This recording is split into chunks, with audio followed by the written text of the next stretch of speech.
An elderly black veteran is unjustly detained at precisely 30 minutes in a precinct. Afterwards, senior federal agents are stepping inside the door. What took place? Why did everyone do it in those 30 minutes? All of a sudden, the radio became silent. Tell us in the space provided for comments below. Mary Ashwell opened without assistance, the door for herself, she erect as a hands clasped. Board shoulders squared cleanly across the strap of her. Her steady, deliberate walk and leather handbag reverberated through the linoleum of the polished Eastbrook Police Department. Her entryway, which was tidy but never warm, attracted one of the younger policeman's glances. He gazed at her while relaxing behind the glass. Old gray curls from head to toe, orthopedic shoes, army jacket, and lean smirking as he sits back in his chair. "May I help you, ma'am?" he said, standing still. Mary approached the desk as though she'd performed this type of action 100 moments, when she felt she owed no one a performance, as though she had merited the freedom to be anywhere she darn well pleases. "Yes," she said with pleasure. "I'm here to submit a grievance to one of your officers stopped me yesterday night on Ashland and said that I had stolen my own vehicle." That made the young officer blink. In his voice he asked, "Excuse me?" stretching incredulously. What sort of she mentioned the license for the silver Honda Accord that plate terminates in. He didn't write anything down in 3522. Simply gazed at her for too long. Afterward, he yelled behind him to, "Hey, Steve, there's someone in the rear." Recall that Ashland traffic stop. That elderly woman in the bust last night provide an officer who is overweight with AA board look, and buzz cut protruded his emerge via an open office door. Looked at Mary as if she were a shadow. The incorrect room. Yeah, I remember. Wasn't going to roll her for acting suspiciously. The glass was smashed and completely down. Mary stated clearly that Steve disregarded her, had no registration on her, so she handed us an account of it being in her glove at home. The compartment sounded like a burden. Mary pulled out her purse and produced it was held up through the glass by a folder. Similar to an experienced witness while testifying I've registered here, and this lady displayed an additional yellowed paper. However, I've laminated my letter of release from, I served in the U.S. Army in 1981. More time than you two have been alive.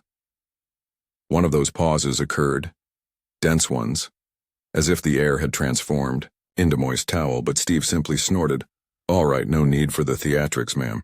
Let's Mary put your ID through there." Her hand was steady in the slot beneath the glass. After reading that, the younger officer blinked. "Wait once more, Mary Ashwell. Just like the Ashwell in the Veterans Park War Memorial, I joined 2 years ago, and that's my brother. I worked as a medic after he was slain." 6 tours of duty in Germany. Steve touched the screen and rolled his eyes.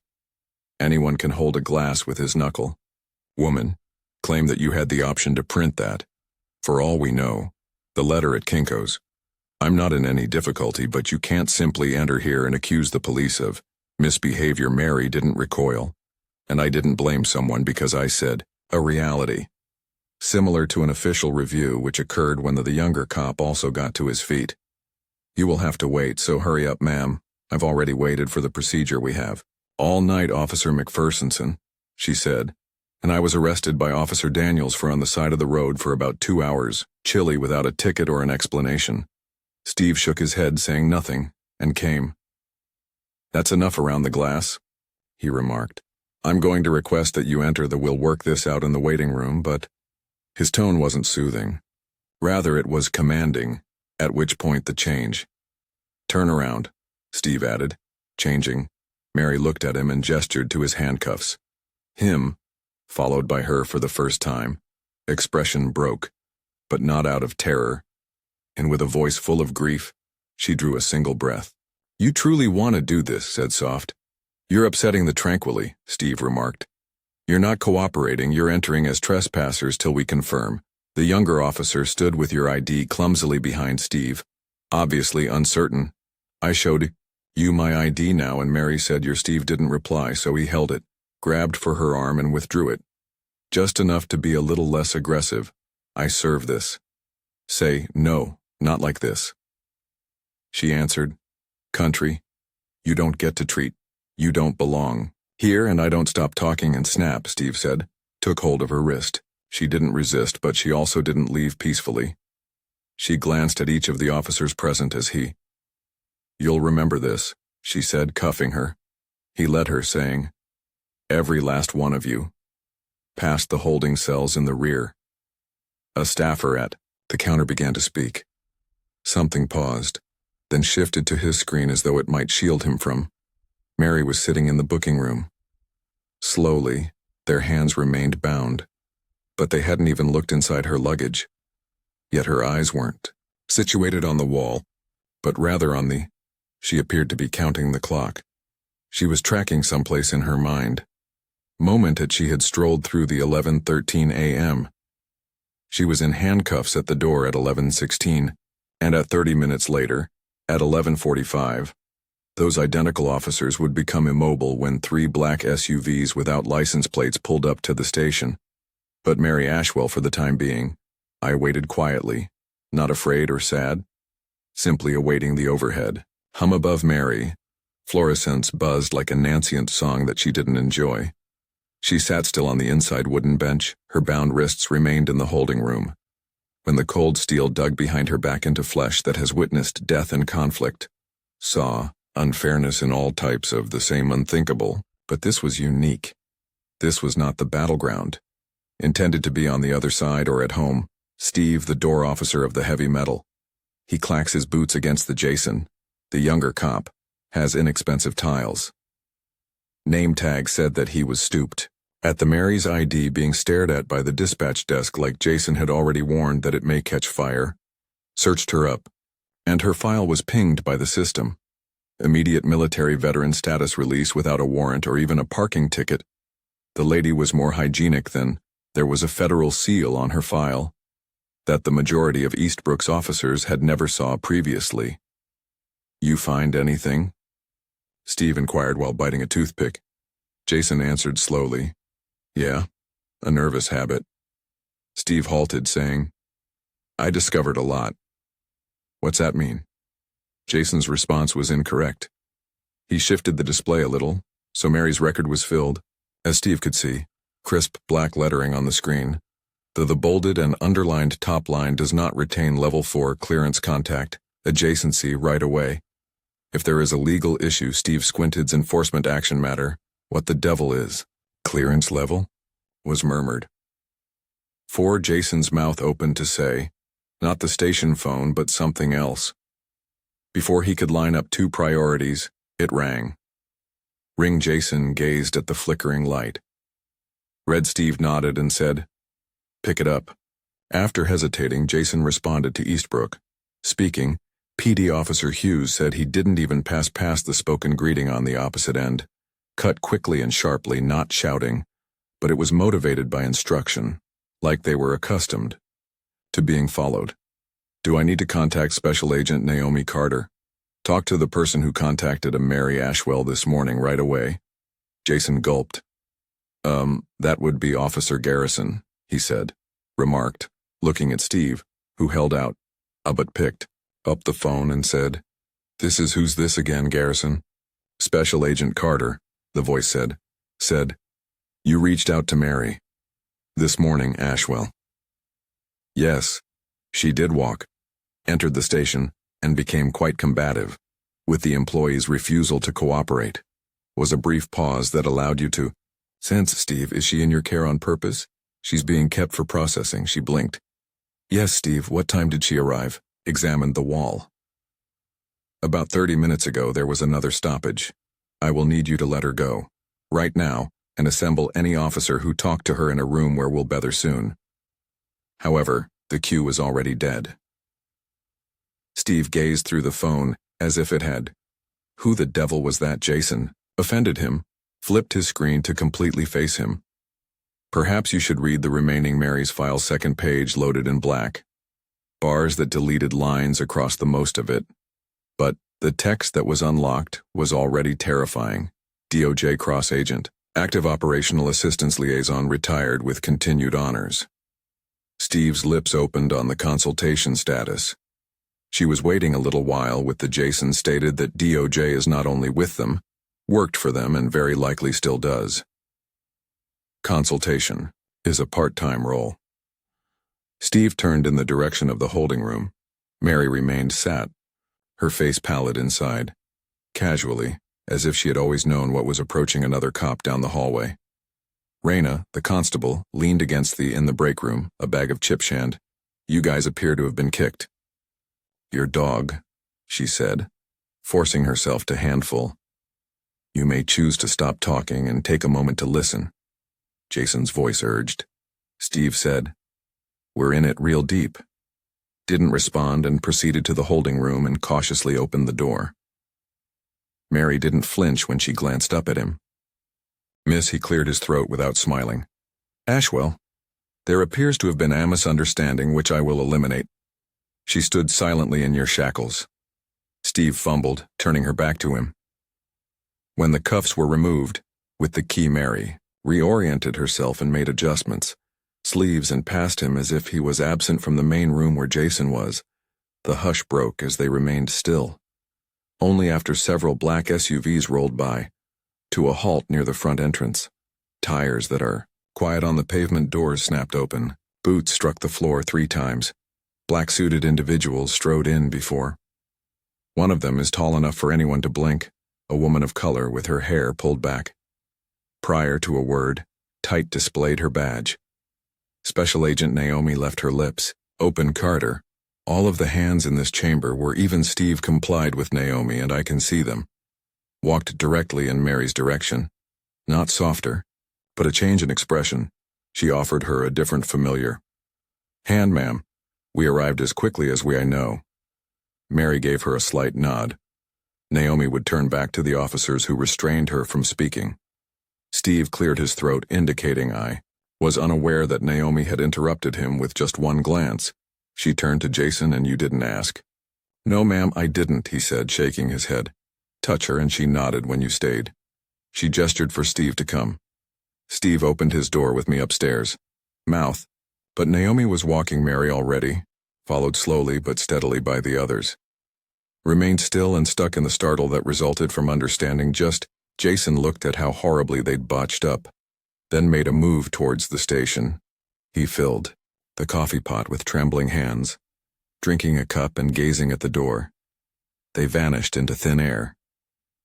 He didn't understand a word that was stated in that space yet for some reason.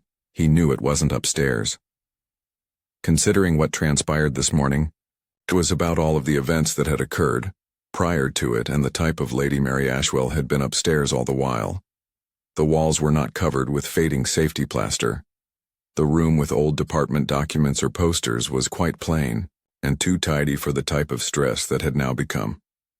The conference table was long, in the fluorescent light, but just Mary Ashwell occupied 3 chairs. Sitting at her right head, Special Naomi Carter, an agent. Looking through her eyes, scouring the notebook, but never Officer Steve, she lost her attention.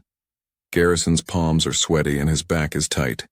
The grain of the wood, his pride starting to blister because to his own weight, stupidity.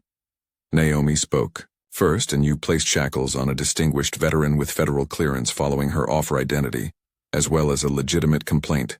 Steve's lips opened, but Naomi didn't wait. "Do you realize how awful that is for sound?" "Officer Garrison," I had no idea who Steve mumbled. She was Naomi leaning. "You didn't inquire about her identity, Mary. Didn't interrupt her. Didn't move. And more than anything else, her presence spoke. Explosion might make Steve sit quietly once more. "Tell me what transpired after that," Naomi remarked. "She went into the station." Steve struggled word for word with the chronology. The narrative was flimsy and defensive, excluded the tone of the moment and the smirks.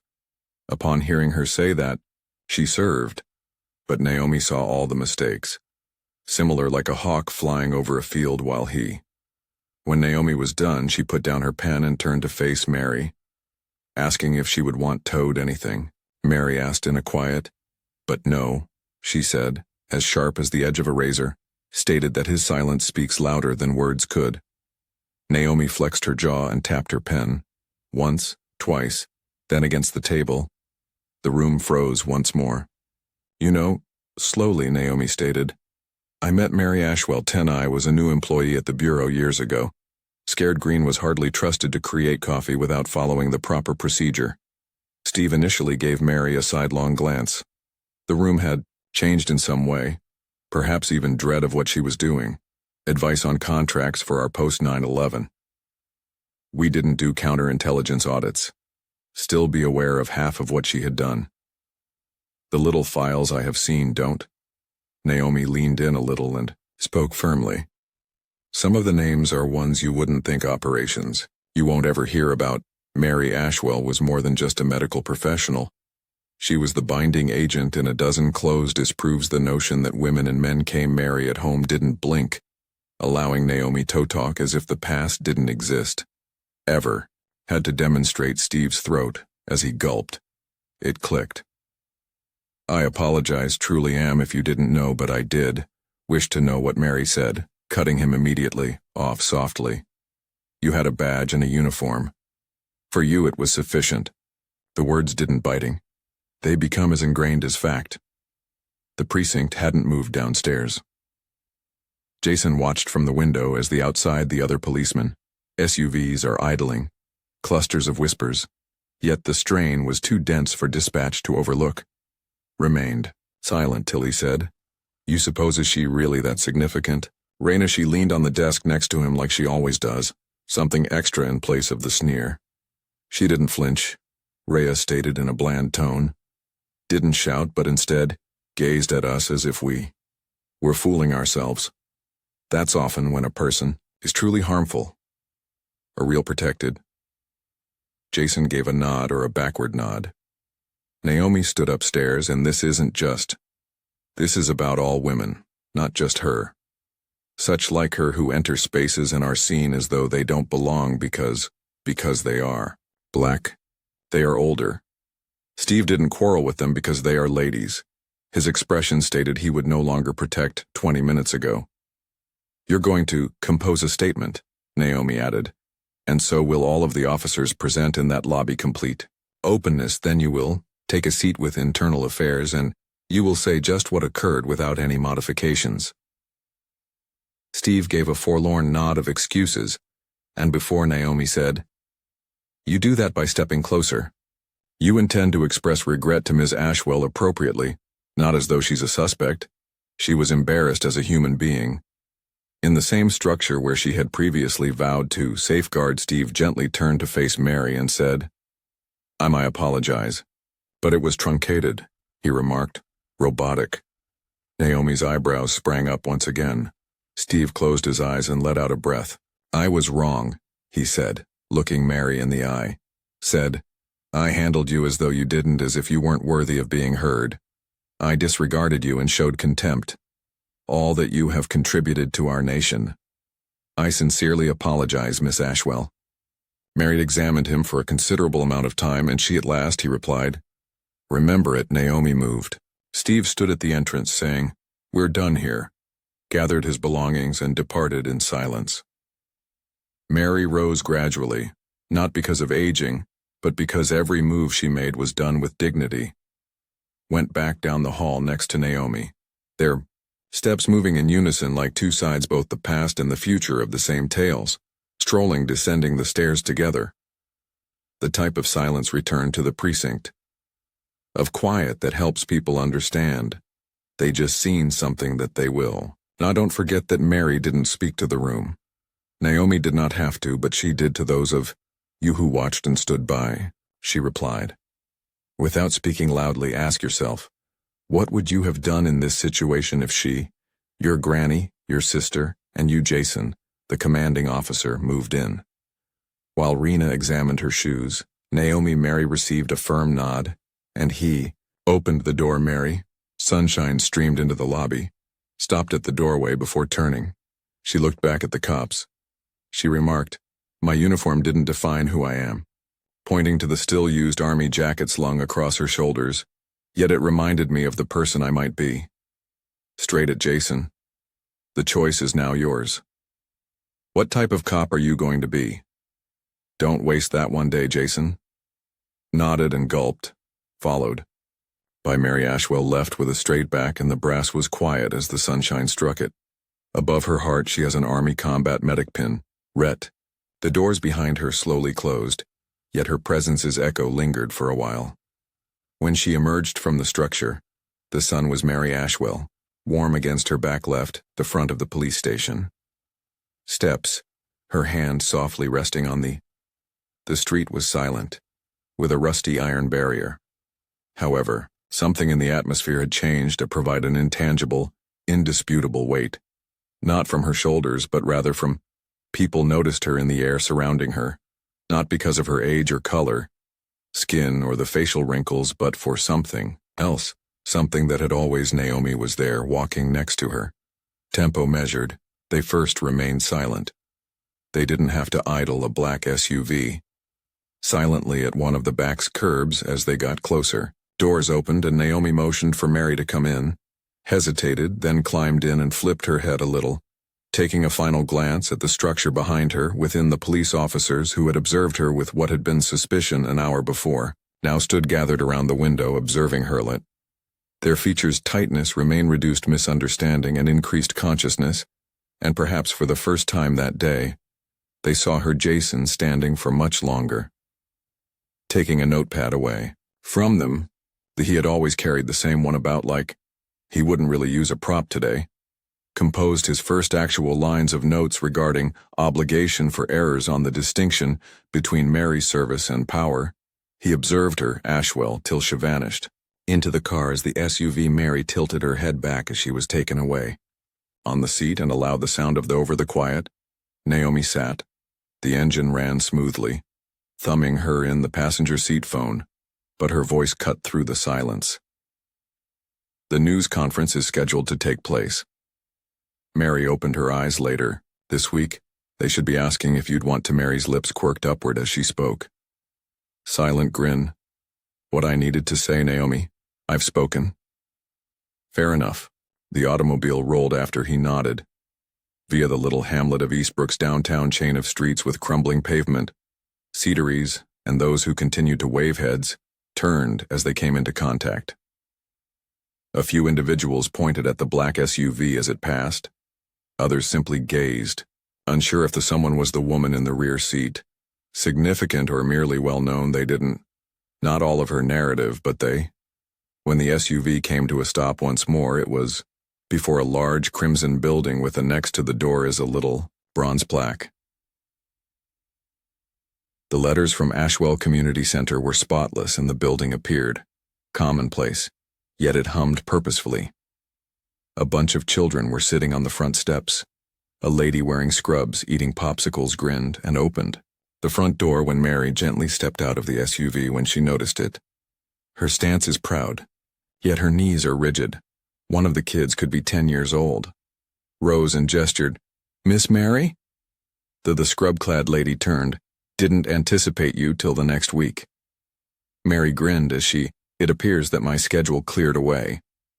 The children gathered around her, asking questions and narrating stories, presenting Mary with sticky popsicle hands, accepted it all with a person's comfort, who has long since mastered the art of love. Profoundly without having to speak loudly, Namilianing on the folding arms of the SUV, seeing that you continue to manage this location as it's boot camp, and Mary turned to smile. Exclusively on Tuesdays, Naomi, her shoulder. Let me know if you ever want to laugh. Improve the Bureau's security system. Mary nodded. I still owe you some favors. Keeping that in my back pocket will help me. Children led her inside, where she smelt. The air was saturated with crayons and floor wax. There were ancient photographs along the walls, a fresh image of Mary standing in uniform next to a young man who is wearing fatigues both. Another of her smiled broadly, presenting prizes to a queue of below that are teenagers wearing graduation hats. An inscription that reads, "Service beyond her status, she demonstrates responsibility and compassion," flowed like a thread through the room, navigating through well-known cloth. Each chair, every word, and every face were reminded because of the consequences that followed the uniform following. This was her on the battlefield. Mission. Naomi lingered outside and glanced up. In the community's building, it represented before lowering herself back to her phone. Your briefing was confirmed by a blinking message. She didn't reply at headquarters. Instead, she wrote anything else and the status was changed. Ashwell is safe and repairs are being made. I need to request leave, she continued. Remember what is right, she said. Mary, the phone is inside the center, sat in a semicircle with the kids. Her voice, a battered paperback open in her lap, softly moved across the room. When you meet individuals, don't hurry to judge, don't be silent or shrink, tell the truth and don't hesitate to inquire. Difficult. When we ask questions, the world transforms. Decide to meet as a young girl. Miss Mary, were you? She held out her hand. Mary nodded. Sure, ma'am, in the army. Did you win? Mary a long time ago said. I'm winning because I made it home. Enough. The kids gave a somber nod, and she was offered a rubber by one of the lads. She accepted the band bracelet he had created, utilizing the same protocol she would have used for Amidal simultaneously across town. Steve sat in the office of Internal Affairs, confronting an auditor who was stern-looking. He was less defensive and calmer now, answered all of the questions without protesting. He made no attempt to alter the events that transpired. He was learning later, so he didn't have to. The Eastbrook Gazette published a story that week. Narrative on a page: one local hero was wrongly jailed.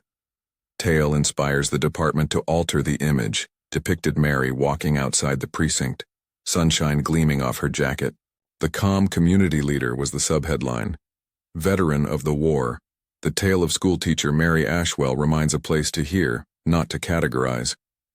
That tale reached the state capitol in full, where lawmakers discreetly started examining legal procedures, police actions, including one involving a black. The district's congresswoman sent Mary a handwritten message in a letter. I appreciate you maintaining your position. It won't need to be Mary pinned by others, not for herself at the center, but for the next female that entered was also too quiet. Brown was too courageous to express her pain. Most weeks went by slowly at the station. Modified the required trainings for new hiring. Jason, the community liaison, asked for a shift to community service as his initial shadowing at the Ashwell was the assignment. He didn't speak much throughout the first week at the center. However, on the 7th day, Mary gave him a document. Help me with the fundraiser, Jason heard her say. You can be useful. Mary Ashwell's name was said with a grin. Yes, ma'am, transformed from a lecture to a pledge, and nobody would this time ignore it.